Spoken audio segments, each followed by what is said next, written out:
Bonjour et bienvenue dans ce nouveau numéro du journal anonyme. Dans ce nouveau numéro, nous allons enfin parler de sport.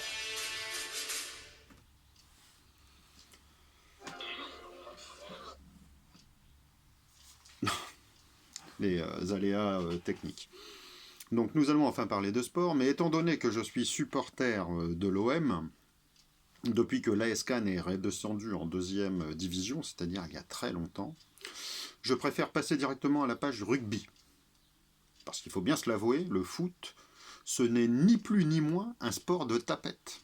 Un sport où les stars se jettent par terre en se tortillant comme des vers de terre dans l'eau de Javel, parce qu'ils ont peut-être une jambe cassée, afin de gagner le match par une ruse étrange.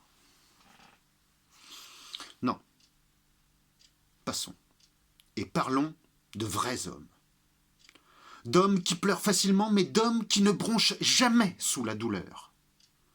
Le métier de rugbyman est ainsi fait, de camaraderie et de combat.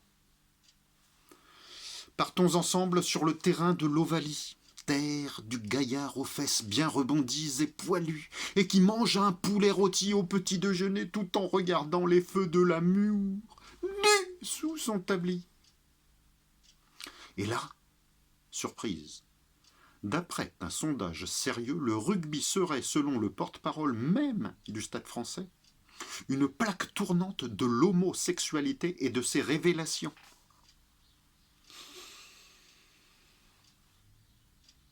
D'homme à homme,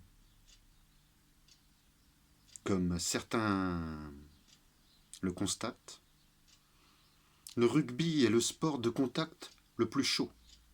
En mêlée, on a tous une proximité immédiate avec les organes génitaux de son partenaire.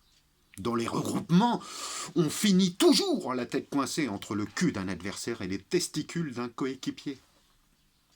Et à la fin, tout ce petit monde se réconcilie en se serrant dans les bras. Bout de zizi contre bout de zizi. Il est démontré d'ailleurs qu'un rugbyman hétérosexuel qui a choisi son sport par amour du contact met plus de temps qu'un homme normal à se rendre compte qu'il est en train de regarder un film pornographique pour gays.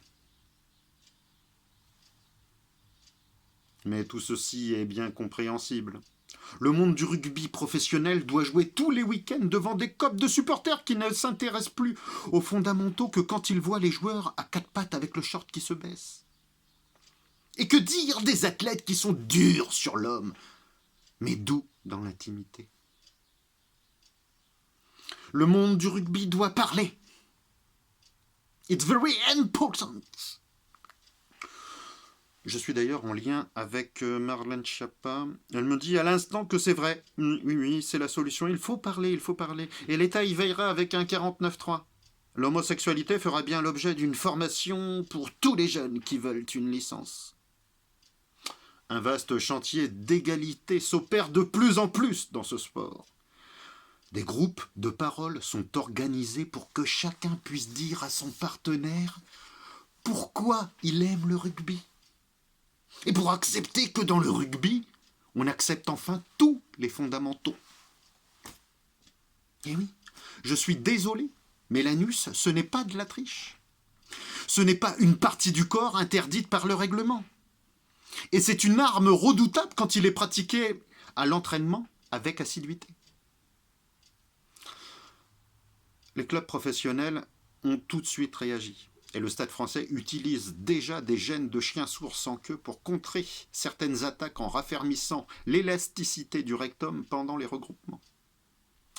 Un arrangement pour que tout ça puisse être validé a été trouvé puisqu'un contrat de 2 ans a été signé entre les Savons de Marseille et tous les clubs professionnels de rugby pour nettoyer les slips des joueurs requalifiés en tant que pays par la convention collective de la FFR.